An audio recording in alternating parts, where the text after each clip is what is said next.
Hi, my name is Julie Stigmeyer, and I work with the writing studio at Concordia University, Irvine. Today I'm going to share a quick writing tip as part of a series so you can incorporate best practices of scholarly writing into your own work. In this video, I will discuss how to set up a reference page in APA format. The reference list provides a way for readers to find the cited works within the text. They're used to substantiate statements made about the literature.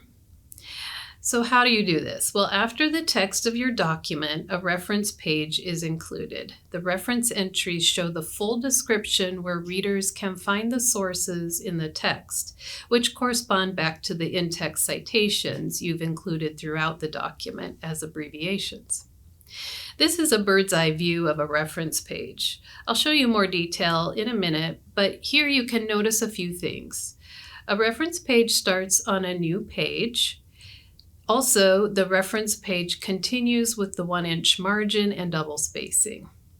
Now we can see the entries a little easier. Notice the page numbering continues at the top right of the page. References is a centered, bolded heading. Use hanging indent, which means that the first line is at the left margin and the following lines are indented. Include sources in alphabetical order according to the author's last names.